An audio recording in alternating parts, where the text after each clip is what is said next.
Good morning, good evening, hello. My name is Kamil Kurus and I've been working on automation of civil engineering for almost 10 years, both academically and professionally, and I will talk about artificial intelligence.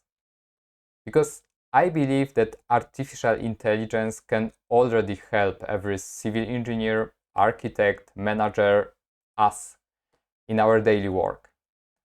And you may agree with me or not, but I want this presentation to help understand how AI really works and why now we have this boom, this hype.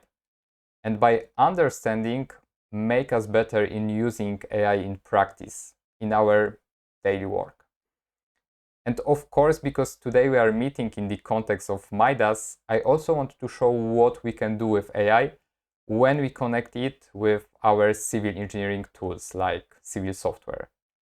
We'll use LLMs, large language models, and MIDAS CIVIL NX API to create our AI agent.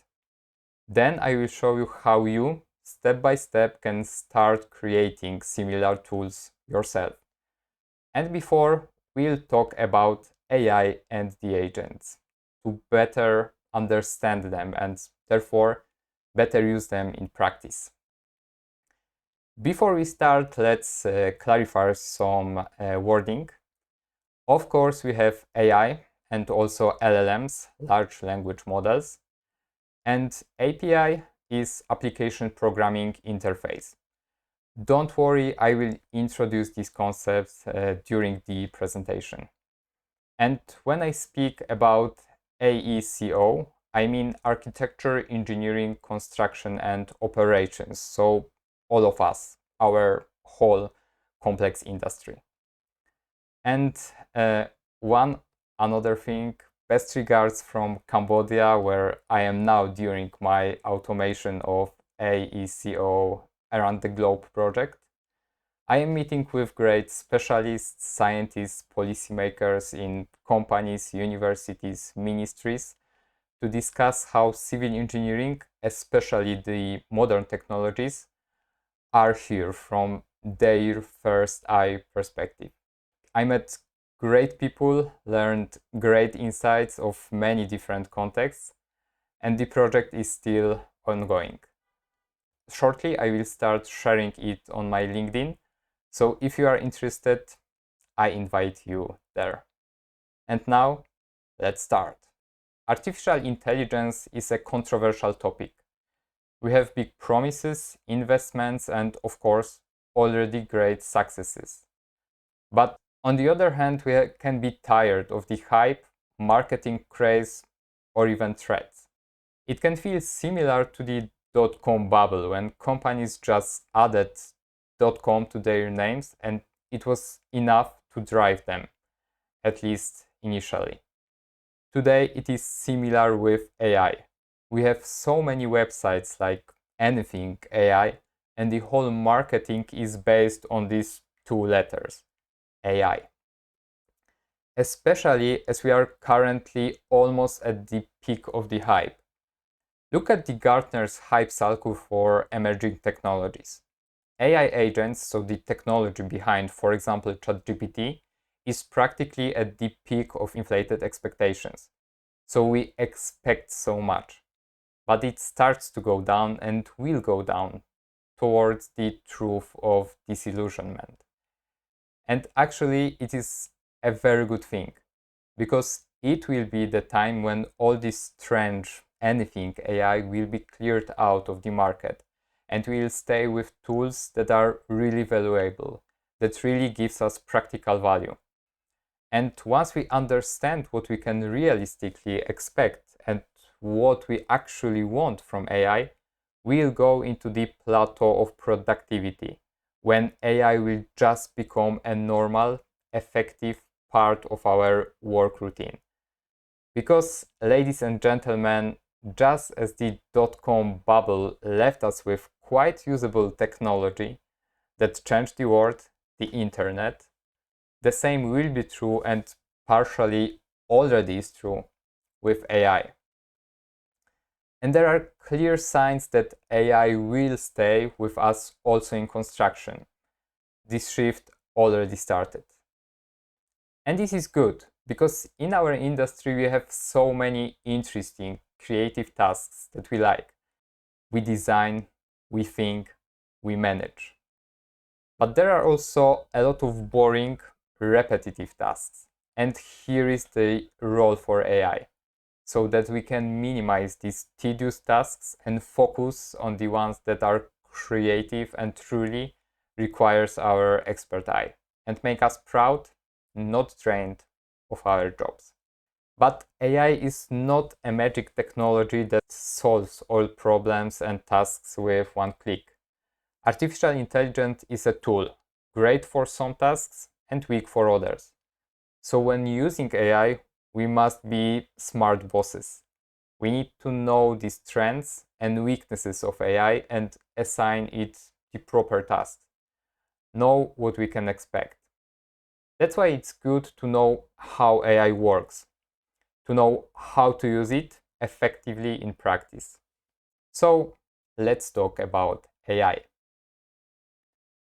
Today's AI is based on the algorithm of machine learning.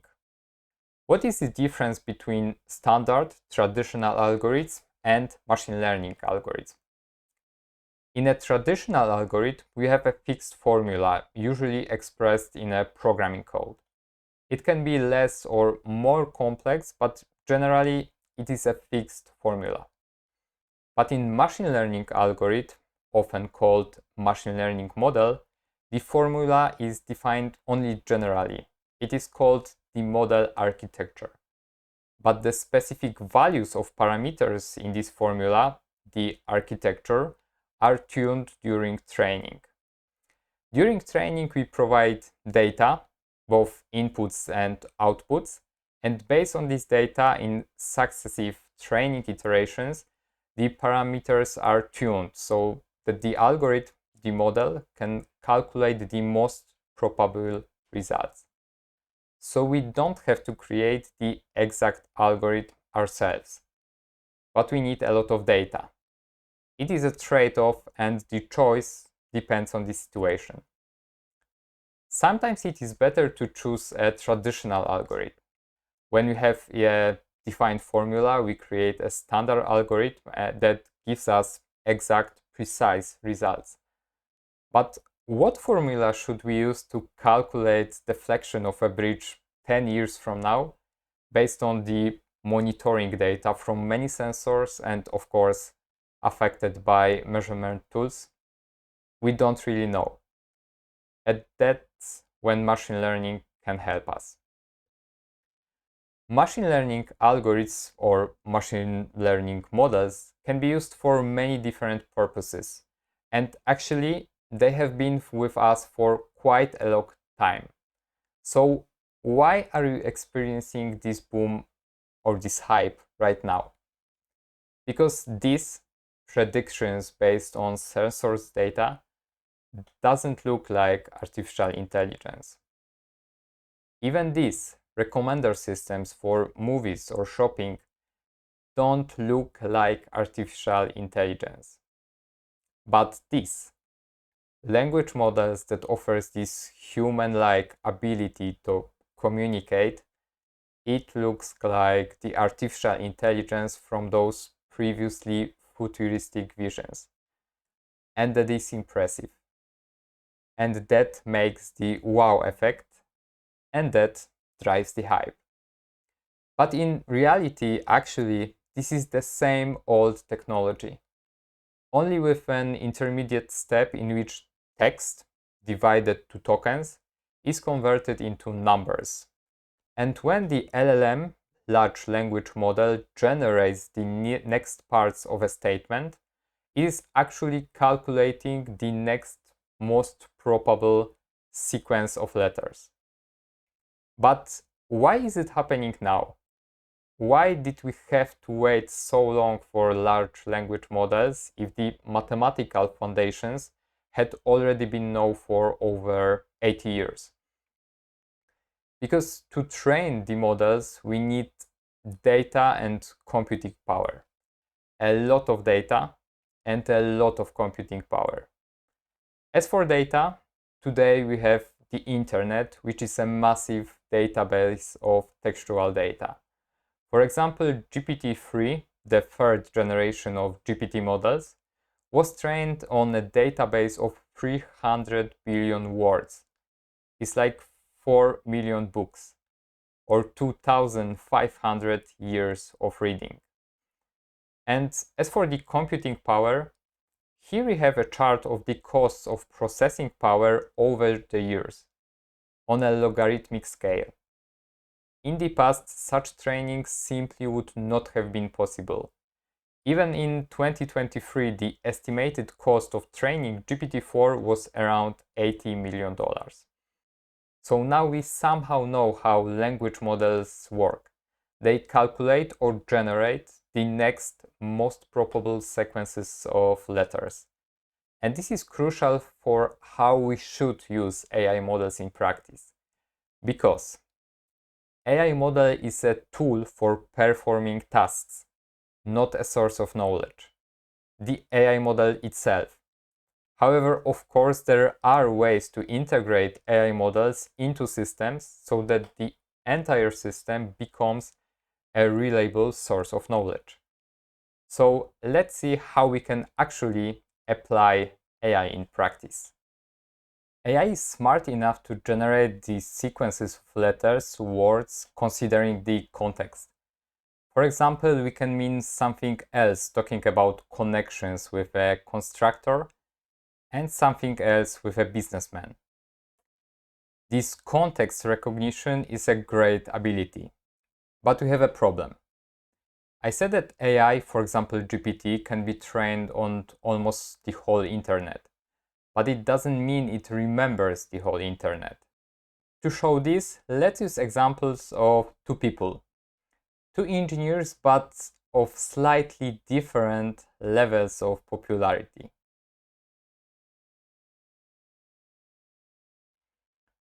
We ask AI, when was Kamil Kurus born? The answer to this question is somewhere on the internet. For example, somebody wishes me happy birthday on Facebook sometimes. However, AI doesn't know the answer. And even worse, it hallucinates because all these sequences of words sounds probable. That's because the information about my birthday is in the AI training set so rarely that the true February 18th or May 24th or April 2nd all sound probable to the AI model. And now the same question but about Gustav Eiffel. We can expect that AI saw the information about his birthday in its training set much more often. So any other answer that Gustav Eiffel was born on December 15th sounds improbable to the model. And this is the first problem. AI doesn't remember the entire datasets and can hallucinate. The second problem, knowledge cutoff. Because the training of models is so expensive and resource intensive, they are not retrained so very often. It means they do not have the up-to-date knowledge. This gap, depending on the training, can sometimes be even a few years. We have a general example, the Oscars. And as we are in the buildings industry, we have a famous building example. So AI can live in the past with its knowledge based on data delivered during training. So now we know the problems of raw AI large language models. But we have a remedy for these problems. Because in practice, we usually don't use raw AI models on their own, but integrate them to systems and workflows and use them to create agents, assistants. Let's take it step by step. We know that a raw standalone AI model is not a source of knowledge itself, but rather a tool for performing tasks. For example, finding information in text. So we can add data to our prompt and the AI will be able to analyze it and provide the correct answer. But of course, this process is not very convenient because we had to find and paste the data ourselves. However, we can automate this step by creating processes with AI models as components, parts of the process. In this way, we create AI workflows. Let's analyze how such process workflow can work. For example, the user asks a question: can I go inside the Notre Dame Cathedral? Then the question is handled by a traditional algorithm and, for example, sent to a search engine, such as Google. Then retrieved data is automatically added to the initial message, the prompt, and only then the enriched prompt is passed to the AI model. And in this way, we get the correct answer. From the user's perspective, they just ask a question and got the right answer. And the step of enriching the prompt with data, knowledge for AI, happened behind the scenes, inside the system. But in this scenario, we have to design and build that specific, quite rigid process ourselves. So we can do better, go a step further. These workflows can be assembled automatically depending on the situation. And that is where AI agents come into play. AI agent is basically an intelligent system consisting of an AI model and a set of tools it can use. The AI model acts as internal intelligence, the brain, for analyzing and generating content. And the tools give the agent additional powers. For example, the ability to search the internet. So how does an AI agent work? Once again, we have the user question: can I go inside the Notre Dame Cathedral? This question, this message, the prompt, goes to the agent. And now a lot is going to happen in the agent system internally. First, the agent uses AI model, its internal brain, to internally analyze such question. Given the tool is available to me, in this case search web, should I use any of these tools to better answer the user message? And the AI model, the internal brain, provides the answer. Yes, we should use search web tool with the input going inside the Notre Dame Cathedral. So we have a decision to use the tool, and next the agent uses the tool and gets some data back. In this case, the results of searching the web. Now the agent can enrich the initial message with the information obtained from the tool, from the web search. And this enriched message, the prompt, goes to the AI model, this time to generate the final answer shown to the user. Here we also have the info indicator that the agent used the search web tool. So that's how an AI agent works. It uses the AI model as its internal intelligence and the available tools to actually build processes on its own in order to provide the best possible final answer. And now, what if the agent had more tools and they were more hours, more specific to civil engineering? Before the example, the MidasAI, I want to add one more thing. We can use AI models in various ways. First, most popular option is to use them directly on the provider's websites. For example, going to ChatGPT online version and simply interacting there. But we can also use models such as GPT from OpenAI or Gemini from Google or Claude from Anthropic within our own applications by connecting to the provider's cloud servers. It allows us to build our own civil engineering specific AI applications. But there is also another option. the models we use do not have to be commercial models running on the cloud servers of the big major providers. We can use private, open source models running entirely on our own servers or even locally on our laptops. These models are usually smaller and weaker than the commercial giants, but first, they are improving fast, and second, in some cases, for some tasks, the workflows can be designed cleverly enough to not require such big capabilities. This option gives us data privacy because everything stays on our side, on our servers, and it can even work without internet access if the model is running directly on our machine. So now, let's go to MidasAI. So here we have our application, MidasAI, and the software MIDAS CIVIL NX with a simple model.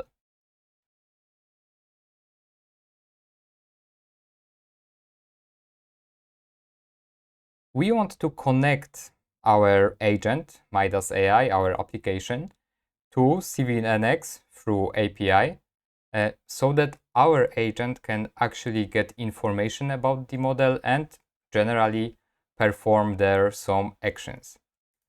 Therefore, as you see here, we are not connected now, but we can ask our agent how we can connect.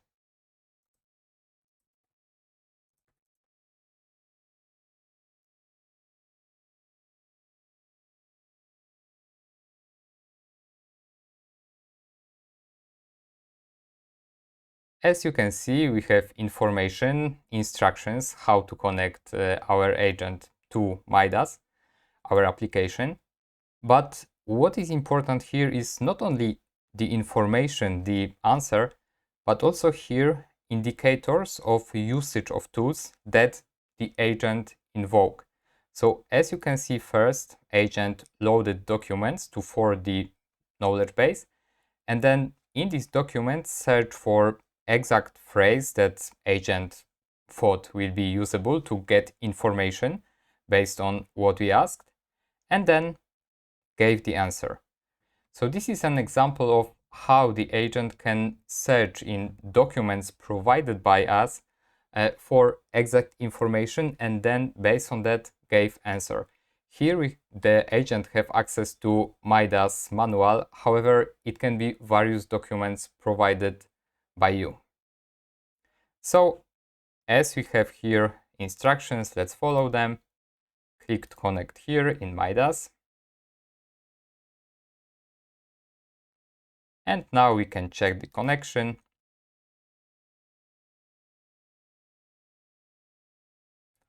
And as we are connected, we can ask next questions. So, describe our model.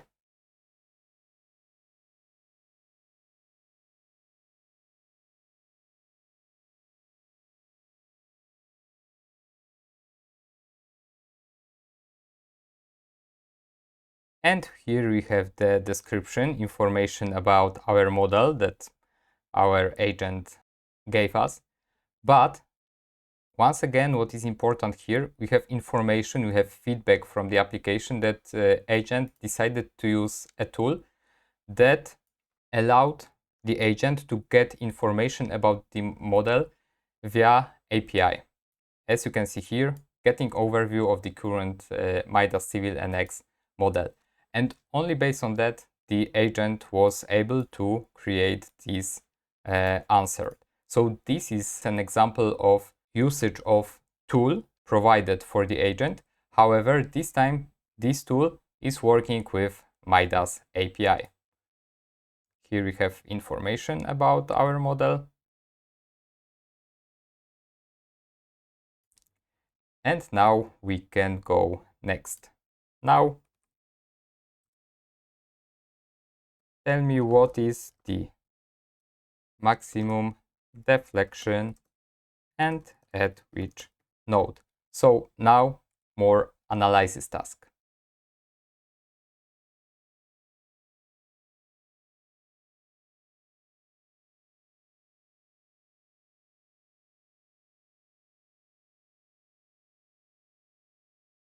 As you can see, the agent decided to run calculations, and we've seen it in MIDAS.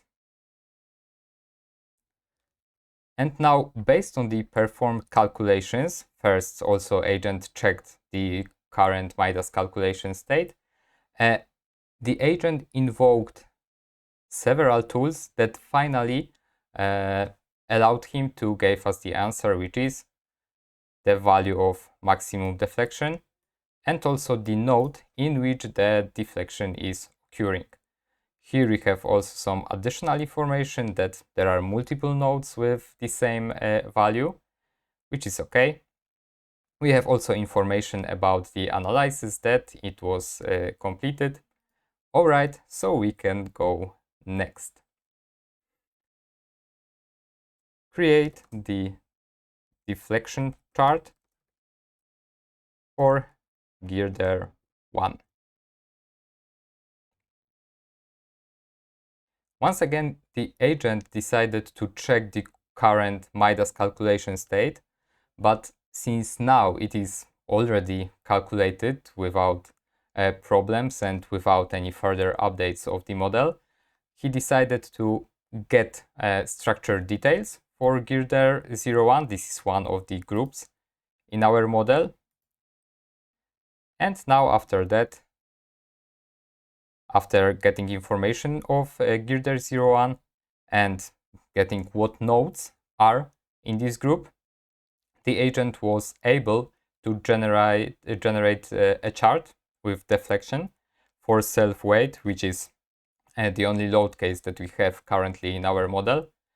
And here we have the deflection chart. The agent was able to create the chart because it is one of his tools. So first he acquired the data to generate the chart, and then he used the tool to generate the chart, and here it is. All right, so next task to our agent. Now change the girder's cross section. Make the lower flange 30 centimeters wider. Let me make it a bit bigger so we can actually see if the agent will be able to perform this task.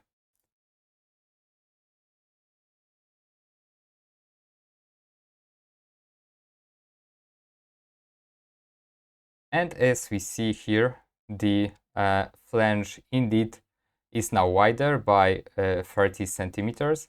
And now also agent gave us information of what has changed now in the model. So this is an example of a tool which is also using MIDAS Civil NX API, but now not only to get information about the model, but also to actually edit the model, perform there some actions. So now, as we have updated girder, let us create a chart comparing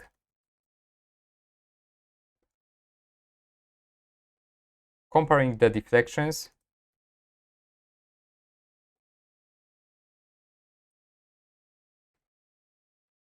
before and after the change. And we'll also ask our agent to create a comparison table and to use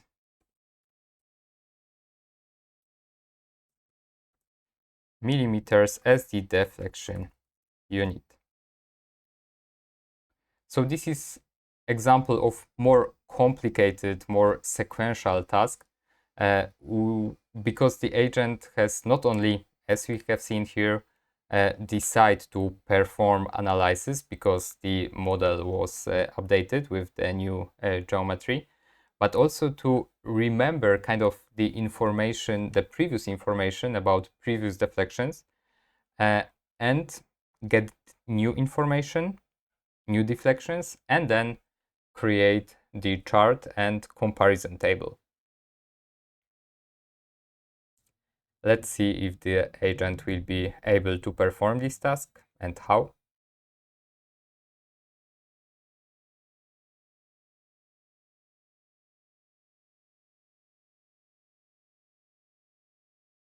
So the agent started with the comparison table before and after. Here we have the deflections and also change.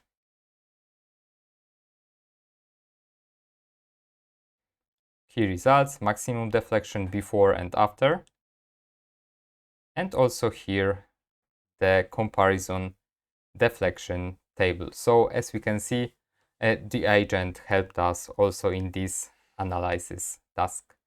And this is how our agent, thanks to the connection to MIDAS Civil NX via API, can work and help us in getting information from MIDAS, in analyzing them, and also at editing our model and then performing some sequential and more complicated tasks. So that's how an AI agent can work. And now we'll go into the do-it-yourself section of our webinar. We'll start developing, coding an AI application using LLM AI model and connect it with MIDAS using MIDAS API. For MIDAS, it's popular to use Python and React to create, for example, embedded plugins. But since we can use almost any language, today we'll use C#. We'll use C# AI chat framework so we can start easily. As we'll need access to AI models, we'll use GPT by OpenAI. Of course, you can switch to another model or provider later, even if you start with OpenAI. We'll go step by step, but there are just two things you will need if you want to follow exactly. Visual Studio installed, the free community version, for example, and OpenAI platform account. So we can get the OpenAI API key so we can use GPT in our application. The account is free, but the usage is paid. But for our needs, it will likely be a few cents. You can also make a limit on the OpenAI platform. Also, I would like to advise you to first watch and then do it perhaps after webinar, which will be recorded. So first you can discuss it calmly and then you can go in your own pace with all the steps. We'll go through these steps. First, setup. So starting with AI chat web app framework and obtaining OpenAI API key. Next, configuration of the LLM model we want to use in our application. LLM models of the brain of our agent. Then we'll provide our document as the knowledge base, so the agent can search for information there. Next step, configuration of our agent identity and behavior by system prompt, so a special initialization instruction given to our agent. And finally, we'll create our own tools, a simple one and another using MIDAS Civil NX API. So the agent will be able to get information from the model. So now let's go with the first step. So we are starting by opening Visual Studio. And we start by continuing without code, because we must first install the AI chat web app framework that we'll use as the framework for our project. So let's click Tools, Command Line, Terminal, if you don't have it already here.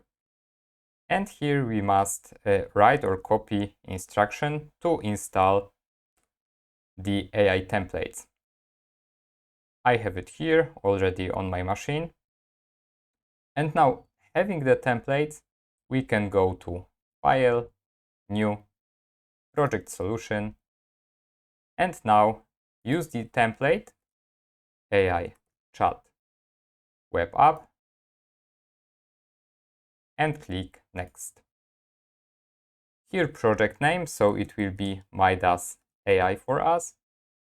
And here we can also select location of our project. Next. Here we'll select .NET 10 as our framework, the newest version. And also here as AI service provider, we'll change GitHub models to OpenAI. And click Create. Of course, you can switch to another provider later, even if you start with OpenAI. You can then switch to another model, which we will do, or you can also switch the provider. Now let's click Create.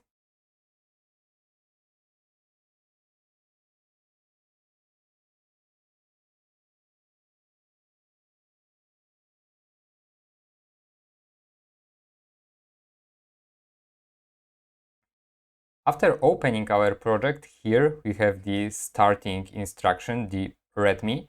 And the first step that we have to do is configuring OpenAI API key. So the agent in our application will be able to use OpenAI model. Let's copy this fragment here. And following this instruction, let's click there on our project. Now manage user secrets, and here we need to copy this fragment. Now we have to obtain our API OpenAI API key. So let's go to OpenAI platform. Here I am already logged in, and here we have to click API keys. And from there, we can create new secret key. Let's call it MidasAI, create secret key. And now we have to copy our key, and this way we'll be able to copy it, configure it in our application. Of course, it is important not to share this key with others, because when somebody has access to this key, then they can use models attached to your account, and you will be priced for that usage. After copying, we can go back to secrets and just copy it here, and now save the file, and our OpenAI API key is configured in our application. Now we can close secrets, and as we are configured, let's start our application to see what we have out of the box.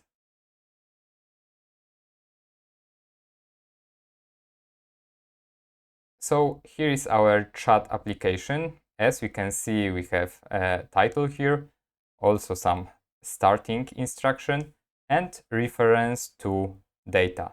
As you can see, our agent has access to data about survival. So let's ask it about that. Hello, tell me about survival.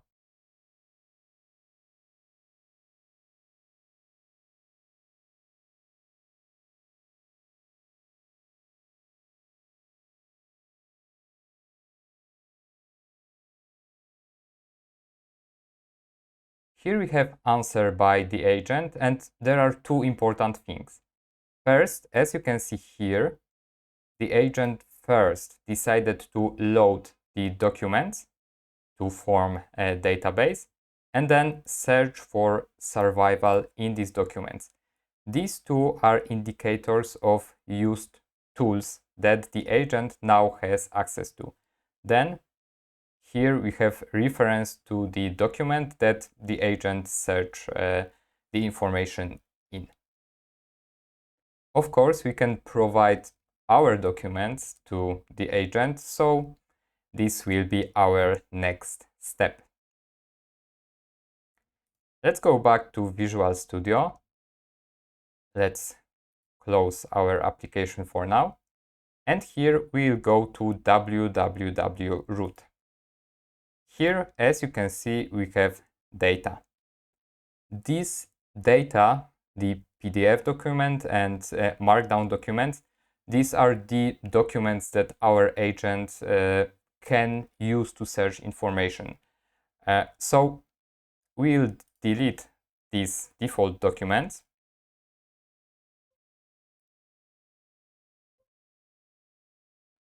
And now we will provide our own document. MIDAS Civil NX manual connecting to API. Here. Alright, now we can start the application once again. We still have here reference to the previous documents, but this is because they are hard-coded in user interface. We'll change it in a second. But what is important now is that we can actually ask now the agent about some information that is in our document. So, how to start using MIDAS API.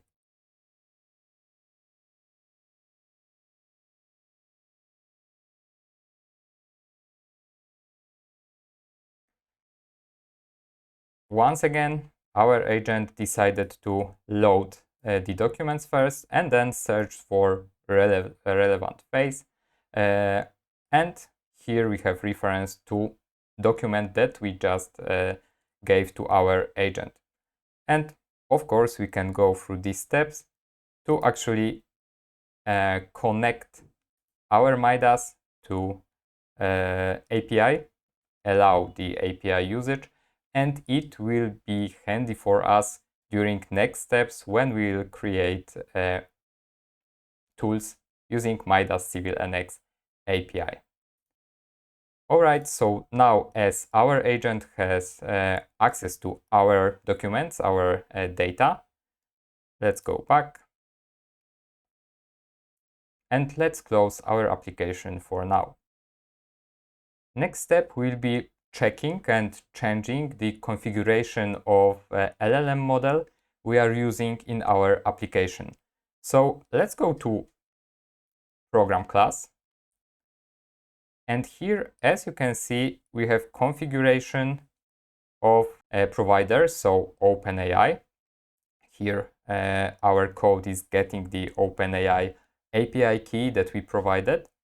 And also here, the code configures which OpenAI model we are using. Here we are using GPT-4o, which is a good model, but now we have access to even better models. So let's check what is available and switch the model. Let's go to the developer portal of OpenAI. And here, as you can see, we can check the models that are available to use using OpenAI API. The newest models here are GPT 5.4 in various versions. The default one, Mini and Nano. Here we can compare their reasoning level, so their intelligence, token prices, and also how fast they are, so latency. As we can see here, the default is, for example, for input tokens, it is $2.5, and this is for 1 million token. For our application, we will use GPT 5.4 in the default version. Let's go here and scrolling down. Here in the snapshots version, we can copy either this here, or we can copy the whole snapshot name, which is a better strategy because in this way we have total control over even the version of the model we are using in our application. So this is better choice than just copying the name of the model. Let's copy the snapshot name. And now we can go back to Visual Studio, and here instead of GPT 4o, we'll copy the snapshot name. And in this way, now we are using GPT 5.4 in our application. Now, as we have configured our model, let's go to Components, Pages, Chat, and chat.razor. And here we can analyze the code that is actually configuring the chat part of our application. Let's first start the application so we can side by side see the application and the code. Okay, and here first thing is the no messages content. So actually the situation that we have here, since we didn't yet send any message here. This is what I mentioned. So here we have hard-coded the file names of the previous documents that we have in our application. Generally, we can first delete it and also replace this starting text here for more hours. So how can your MidasAI agent help you? Let's hot reload to see the changes. Yes, here is our message, so let's move on. Next thing, we will delete the survey prompt, which is here.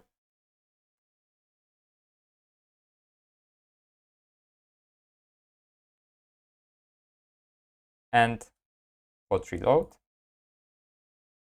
All right. And now also one cleaning step, so chat suggestions. When we ask or write something to our agent, now we will see here suggestions of next messages. They can be handy, but let's delete them for now as a cleaning step for our app. And also now Ctrl S to save and hot reload once again. And now we have our clean state of the whole application. Next thing is our code is system prompt, which configures identity and behavior of our agent and also can state some starting instructions. If we ask now our agent, who are you?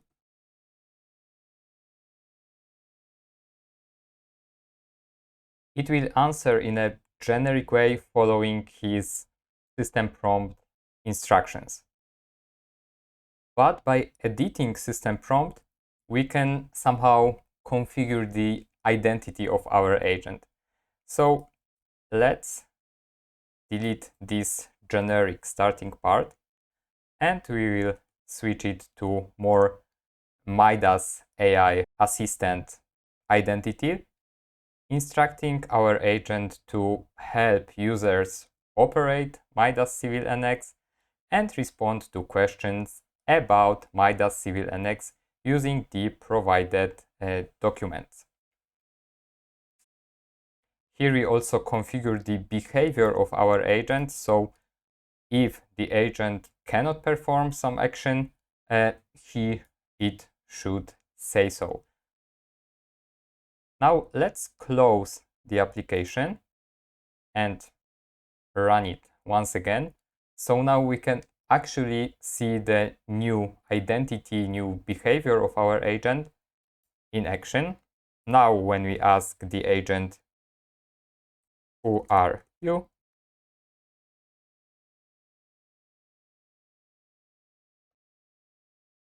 It gives information as per its new identity defined in system prompt.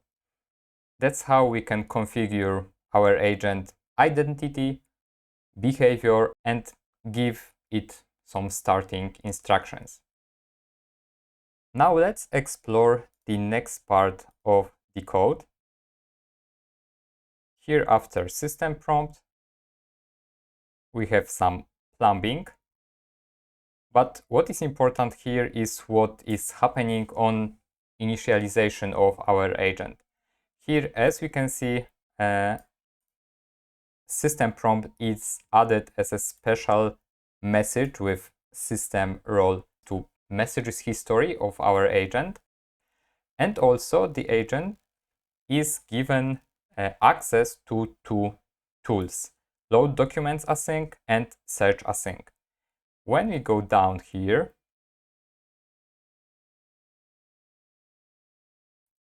we can see code of these tools. Here we have load documents async with its description, and also search async, which enables the agent to look for specific phrases in documents that the agent has access to.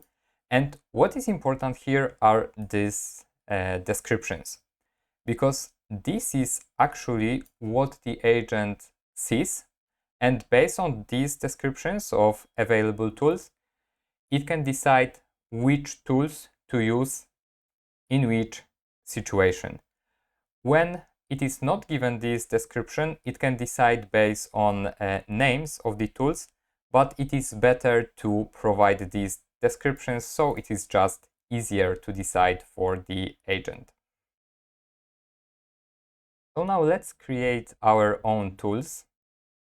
We'll start with a simple one that will enable the agent to get user information. Let's copy this method, this tool here, and we'll place it under. And the tool name will be get current user info. And as for description here, let it be gets information about the current user, useful for adding it to created projects or just when info requested. Now, instead of searching in documents, we'll just hard code here some information about the user. So, user info, and let it be name Kamil Kurus, country Poland. Alright, and we have to return it in the method, so actually return this information to our agent. And what is important here is that the return type of our method is not task, but task of string, because this is the variable type that we are returning here. Of course, this method can be much more sophisticated. It can get the user information from database and so on. Now we'll just create this simple method to actually show that the agent can use it. What is also important here that even though we here created the method, it is not yet given to the agent. So let us copy name of the method and let's go here. We'll duplicate this line and give access to our just created tool method get current user info. This way, agent will have access also to usage of this tool. So let's check it.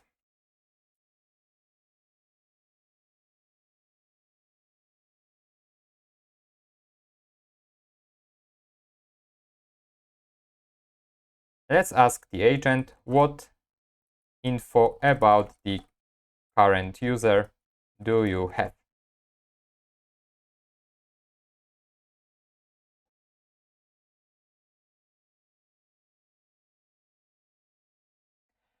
As you see, the assistant clearly have access to the tool because it knows the exact name and country, so the exact data that we given in the tool, but we don't have here indicator.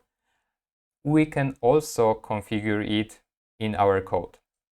With indicator, the tool indicator will be able to see the exact thinking of or actions process of our agent. So let's go back to code. Let's stop the application for now. And now we should go to chat message item.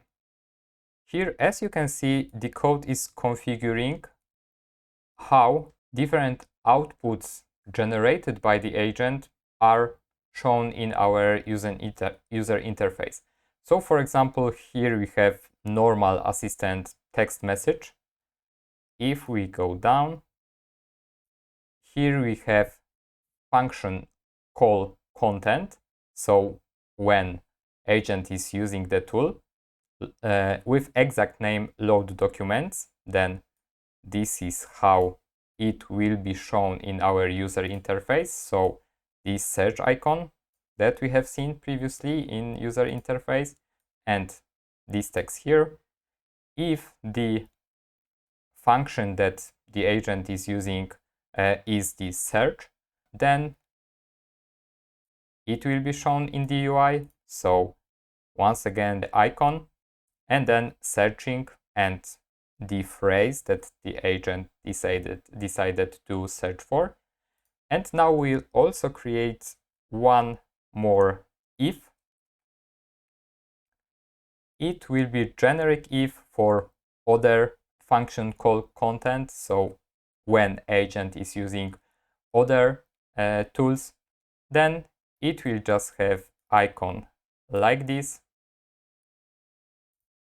and information that the agent is using tool and the tool name. So once again, let's run our application. And this time, when we ask, what do you know about me, the current user,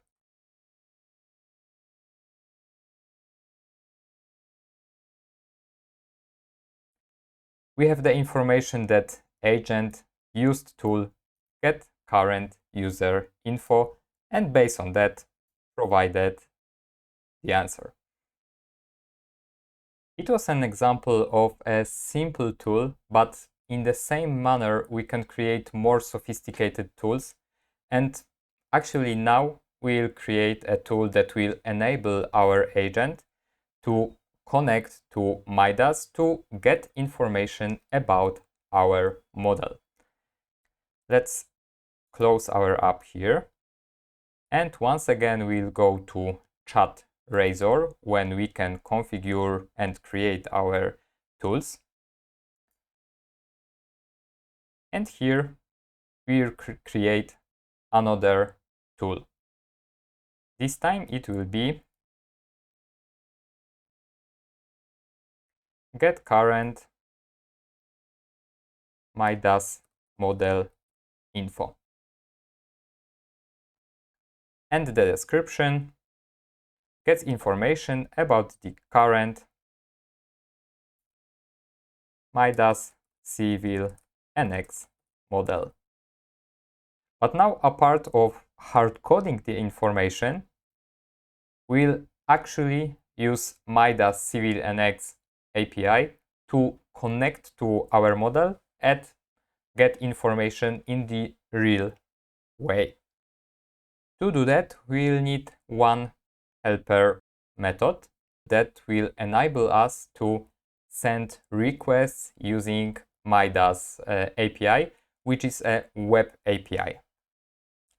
Here we have our method get MIDAS response, and the parameter here is the endpoint. Of course, here we still need to provide base URL and a MAPI key taken from MIDAS, and then our helper method is creating HTTP client and then sending requests and getting response from MIDAS web API. Here to get this information, we have to go to MIDAS apps, API settings. Let's copy base UR. Back to Visual Studio and copy it here. And let's also copy our API key and copy it here. Of course, as always with API keys, it is better not to share it with others. Now, as we have our method, we can use it for constructing our tool. Now, let's go to MidasAI documentation and let's look for relevant endpoints. We'll want to get information about units, so we'll use db unit endpoint. Then we'll also get information about material properties, so we'll use endpoint db matl, and also the endpoint for section properties. Now going back to our code, first we'll get information about units. So unit info, and it will be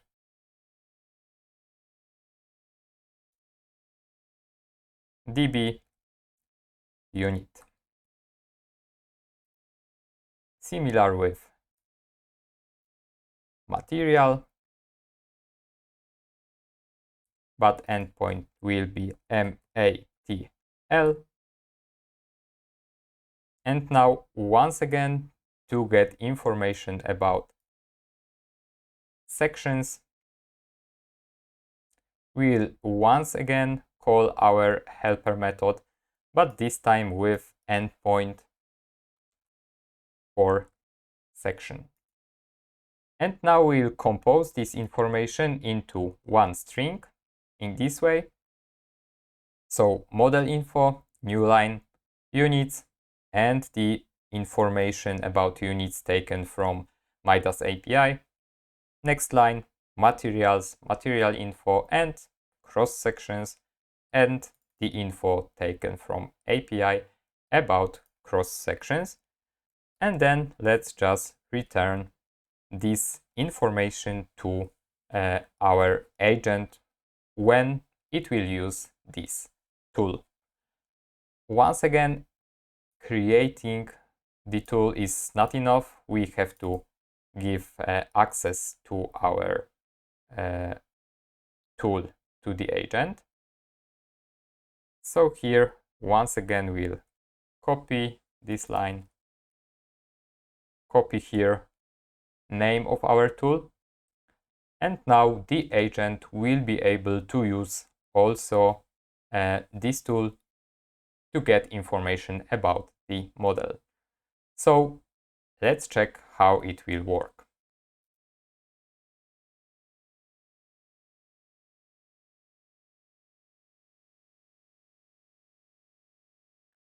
This time we'll ask our agent, describe our current model. Indeed, we see that the agent decided to use the tool to get current MIDAS model info. And here we have the information taken from our model using MIDAS CIVIL NX API.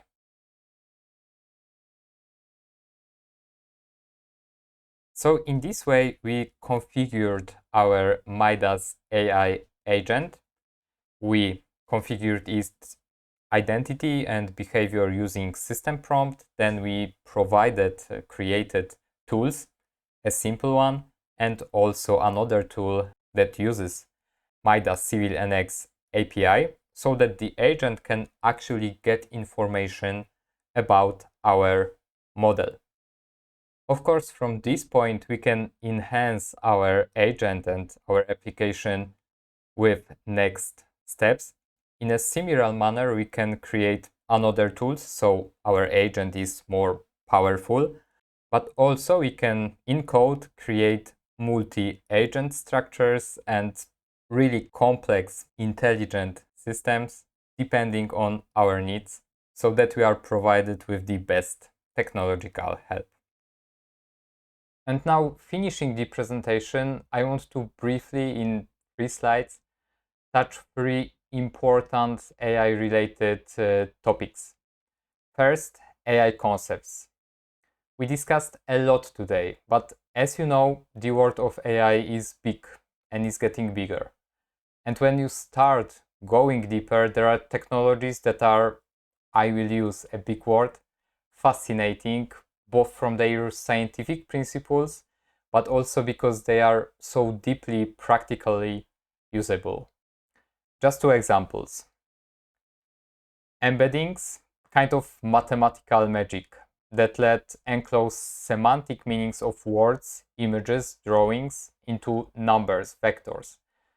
Thanks to that, we and our agents can quicker and better find relevant information or documents, not based only on simple keywords, but real semantic meaning. And another example, MCP, Model Context Protocol. Very practical idea of standardized sets of pre-prepared tools that our AI agents can use. There is, for example, Excel MCP, Notion MCP, just announced Revit MCP, and maybe one day MIDAS MCP. Next thing, AI services. As you know, there are a lot and growing AI services and tools we can use on various levels of expertise. We have ready applications like ChatGPT, Gemini, Claude, and we can use them for general everyday help. Next level, we can use various AI models in our applications. Today we used GPT from OpenAI, but we don't have to be limited. And also we can start with one model and provider and switch to another, or use more than one model in our systems. There are many, and as I told, not only commercial, but also open source, private. And next level, when we are creating applications, there are already services we can use for hosting AI models, generating embeddings, images, recognizing spoken language, storing vector databases, and so on. These are building blocks that we can use depending on what our application needs. But you see, there is something important. AI is growing fast, and every day we have something new. New app, new framework. It's easy to be overwhelmed by that. But we don't have to use every new shining tool the day it is released. We don't have to go into each marketing hall. Easy, calm, effective. Because what may be even more important than tools is AI thinking. AI is a powerful but also versatile tool, so we can be creative in how we want to use it. And you, as experts, know best where you would need a daily help, which tasks can be automated, should be automated, or you would like them to be automated with AI. In your daily work, look for these things. Because as you see, technology is already here. A lot is already possible. And now our move is to envision how we want to use it in our civil engineering context. Adjust the AI processes exactly to how we want to work. Build our specific systems and applications. Because when making AI systems, we can really go far, be innovative. It doesn't have to be only one agent. In our AI systems, we can have teams of various specialized agents with various knowledge and skills, and tools to connect with our civil engineering software and data. Of course, the system is not only AI, but also traditional algorithms. And it all is orchestrated to provide the best final answer, or, as we've seen, automatically perform a sequence of actions. It can be simple to use interface, but with a lot of intelligence happening behind. So finally, we, the users, or actually the managers, the bosses of these systems, are provided with the best technological help.